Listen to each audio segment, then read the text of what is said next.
right. Yeah. We've done... Okay, yes. Mercedes. Is she wearing a bow tie? Yeah. It's just like a brooch. It's like a Bow bow tie. ties are cool. It is like a yeah. Yeah, it's like a clip-on bow tie because it doesn't actually... Because she doesn't have a collar... Because her collar is not the type where it would be tied under. I don't know, man. Anyway. Benevolent soul. Mercedes left home and went to Garrod Mach, where she became a model cleric. She devoted the whole of her life to the service of the goddess and became well loved by the people, who revered her for her piety and her boundless generosity towards those in need. Yes, that is exactly... She has a completely different ending in the Black Eagles. Mercedes left home and opened a small orphanage in the Fergus region with her mother. There, she took in and raised children who had lost their families in the war, regardless of their blood or circumstances or birth. It is said that in a town which grew around the orphanage, the children never failed to smile. This is exactly what I would expect from Mercedes. Yeah. Both of them are the exact endings I would expect from Mercedes. And I still wouldn't want her at a dinner party. All right. Well, let's... She would be the okay... Everyone else, yes, but Mercedes is here. I guess we can't play Cards Against Humanity. But she did bring her lemon bars. A copy of the Bible and start reading verses to us. No, she would be too polite to do that because she would know that not everyone would enjoy it, but would, in doing so, you'd know that she wasn't doing it because she's too nice to... Wow, there's a lot of different ones here. Yeah, okay. All right. Eilath announced his marriage to Mercedes shortly after being named Archbishop of the Church of Saros. Mercedes took on duties as a cleric and through that work ensured that the church offered special support to children who had lost their families due to the war. The couple was said to mingle frequently among the people, working up a sweat right alongside them. They happily spent their lives ushering in a new era. Oh, God. They're like, she'd be the perfect minister's wife. Yeah. Okay. Anyway, Eilath and Mercedes wed in haste. That they might better focus on their battle against those who slither in the dark.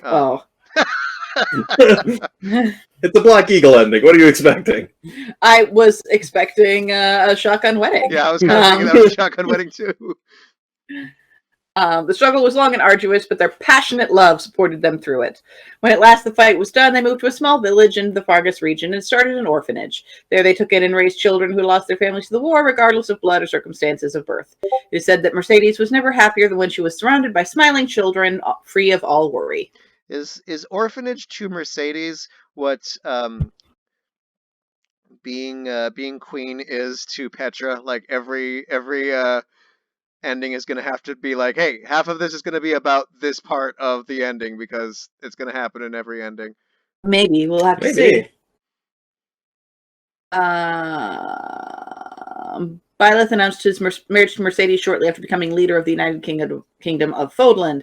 Mercedes ensured that Fodland paid special attention in its rebuilding effort to folks who had lost their jobs and to children who had lost their families due to the war. Got to get those kids some jobs. Mm-hmm. The couple was said to mingle frequently among the people, working up a sweat alongside them. They happily spent their lives ushering in a new era. Well, at least she cares about the people with jobs this time. Yeah. All right, next. Well, the whole premise of this show... Oh, this one's different. This one's not different. This one's the same. Oh, okay. So, Audrey, as the Black Eagle, or as the Blue Lion person, I feel like I want to hear your opinion first. Your first track. I'd say the best one for them is probably the she becomes the minister's wife, and he's ends up being the leader of the Church of Saros and the Archbishop, and that's. So I know, so boring. I mean, it's boring. I'm neutral. I don't hate it. It fits. I think too well to go any lower than neutral. So I'd also say neutral. Mm-hmm. And for the record, I didn't like their supports either. They were boring. Mercedes is boring. Mercedes is pretty boring. I mean, There were a couple that we saw that we liked, but I'm tremendously disappointed that there were not supports between Mercedes and Raphael, because I feel like that would have been an interesting dynamic. Oh, yeah. And I'm guessing Lady Bailiff has exactly the same. Yeah. Yep. Although, go back. As with most things, they did marry. Yeah. So they did decide to do sometimes with the lady ones, they're not like they they're not play specific, a little sketchy. Yeah. But no, with this, it's okay. So this is at least it's a boring lesbian love story. Still boring though. Still boring, but they go off and become they're boring. lesbians. They go and be boring lesbians together. I remember Dimitri being surprisingly good, so we'll remember that. I have to check that again, yeah. Yes. And that she would make a perfectly decent queen. Yes. All right. Also, someone to temper his huge rage problems. All right. So, Annette. After the war, Annette and Mercedes lived separate lives. The former as a teacher at the School of Sorcery in Prydad, the latter as a cleric in Garrod Mach. Though they lived apart, they exchanged letters so frequently and shared their lives with one another in such detail that it was as though they were side by side. After many decades, they resigned their respect. Must you? After many decades, they resigned their respective positions and reunited at Garrod Mach. In their final years, they relocated to a modest house in the fortress city and said they were happy together to the very end. I kind of like that. Pretty good. Yeah, that's nice. I like that. That, lesbians by mail. Yeah. This one, the Black Eagle one, is slightly different. Okay. After the war, separate lives. Former teacher in School of Sorcery. The latter is a proprietor of an orphanage in a village in the Farden region. There we go. Shared their lives with mothers of details. After many decades, no, it's different. Annette decided to resign from her post and move to the village where Mercedes lived to help run the orphanage. The life they lived there was modest, but it said they were happy to the very end. I like the other one better. Yeah. But lesbians by mail. This is a good. This is good. Yeah. And I think it actually, unlike pretty much every other one we've seen, suits Annette. Yeah. Yeah. We'll have to remember it, but when we get to her, but I feel like we have never really seen one that we thought suited Annette. Very few. They're it's hard to beat because they had like a connection before even the first support you watch from them. Yeah. It is. Yeah. You believe it as a natural extension of what came before. They're lifelong friends who are more than just friends. Yeah, we like this one, don't we? This is a good ship. Good. It's good. Yeah, all right. I mean, it's a thing. The They're all exactly the same. That bodes poorly. Go ahead. After the war, Mercedes accompanied Lorenz back to his homeland. There, the young heir petitioned his father, Count Gloucester, to permit the couple to marry. Though the Count initially disapproved of Mercedes' status as a commoner, he was persuaded by her virtues as a person to change his mind. In fact, he praised Lorenz for having a tasting character superior to his own. After Lorenz succeeded his father as the lord of the territory, the couple finally wed. With Lorenz's stern approach to governance and Mercedes' open mind, House Gloucester flourished under their rule. Does anyone remember their supports? Not being wild about either of these characters. I'm gonna say not clearly. Did it have something to do with her being a commoner? I'm just playing Probably. the odds on this one. Probably, yeah. No, I'm with John. I'm not the biggest fan of either of them, so I don't especially remember. Though I will say, I'm not sure I care enough to vote it bad, which probably means bad. It's an ending powerful enough to not have an orphanage. That is true. I'm calling it bad because I have to. It's so neutral that it's bad. Yeah, I feel like I'm allowing some feelings I have towards the characters to influence my decision on this ending, but Who cares? It's bad. Yeah, agreed. Get out of here with your haircut, Lorenz.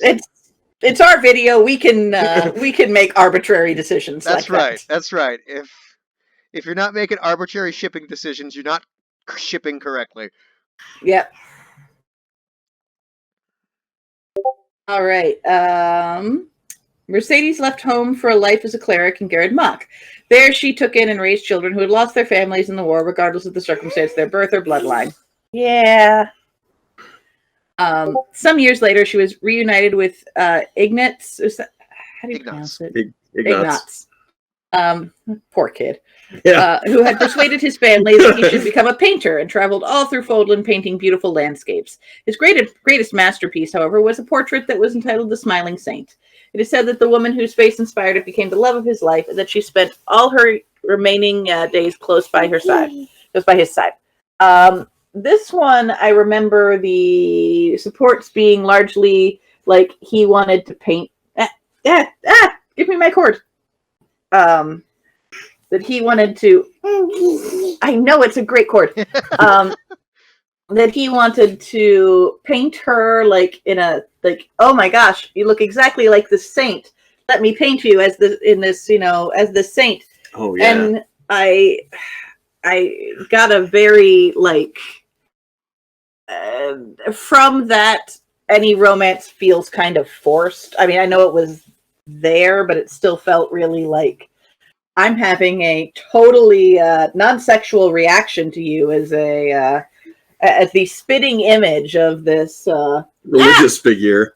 Of this religious figure. It's like trying to bone the Virgin Mary, which I'm sure there's fanfic. All right. Well, okay. Okay. Yeah. I don't.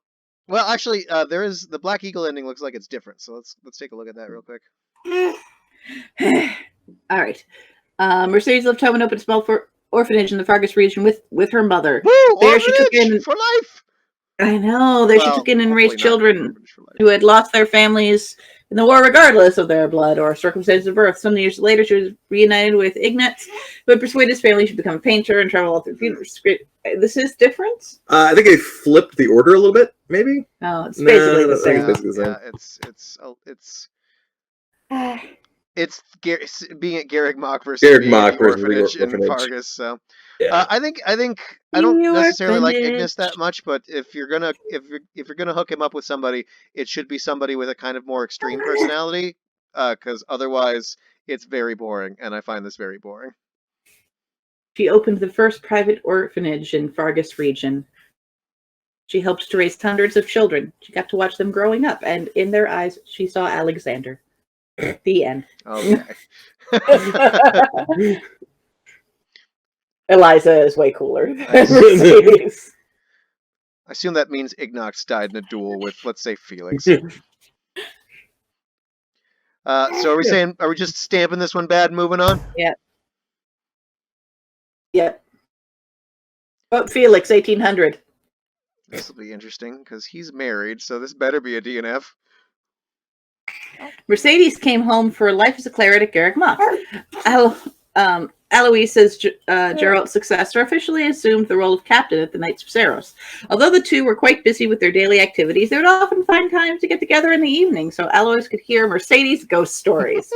No one can say for certain whether it was the constant exposure to spooky tales or some other cause, but from that time on, Alois' reputation became that of a totally fearless fighter.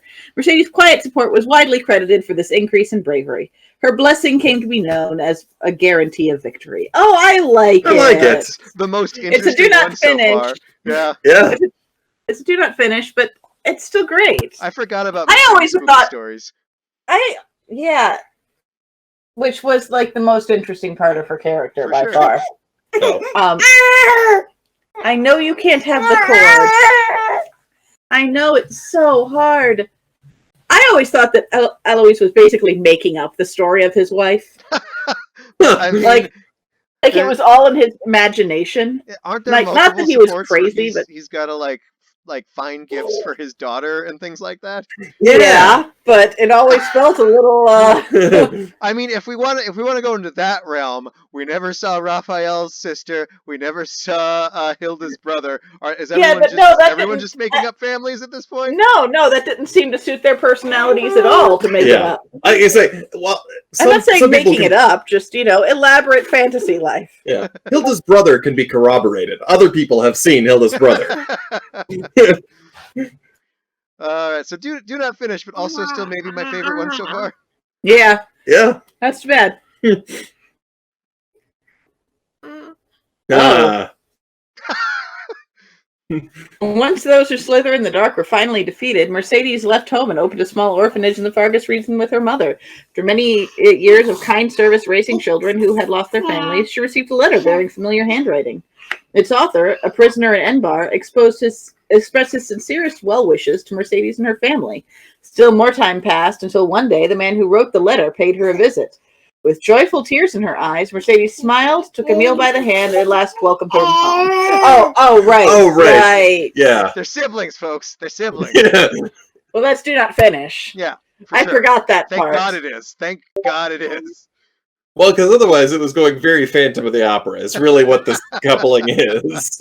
Well, yeah, because the thing is, in the Blue Lions version, you don't, you find out that it's her brother, but it's not.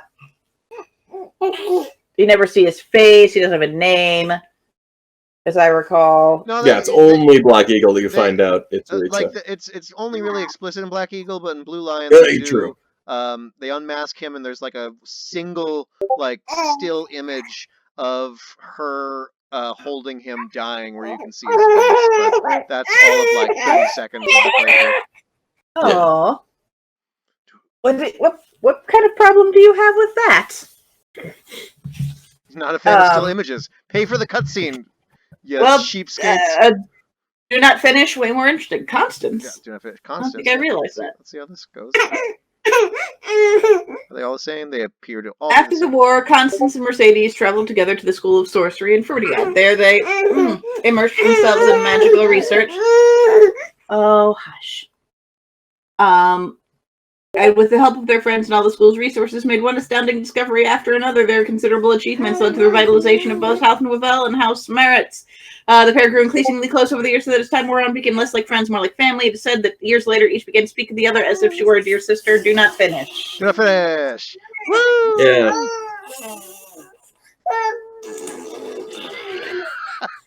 Yeah. Good point by the baby. Yeah. So Okay. any we want to review? I think Dimitri warrants a review. That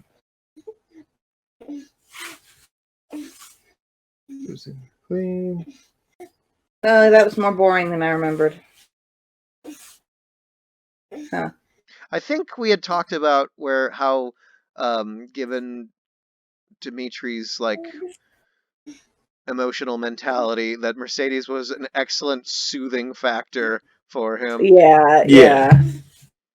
So maybe a better fit for Dimitri than necessarily Dimitri being a good fit for Mercedes. It's Ash, it must be terrible, right? It must be just the worst. Oh yeah, they were just obnoxiously heartwarming. I like Annette. I think Annette is best. Long distance lesbians. Kind of like maybe it was. Eilath isn't bad. Or was it Ferdinand where we went? We could stand to have them at dinner parties in the. Oh right, Married in Secret. Smiling face. Oh yeah. This was the one where oh yeah, perfect suburban couple. Oh yes. I like Annette best. Annette, Eilath. Eilath could be second. Sylvain? Yeah.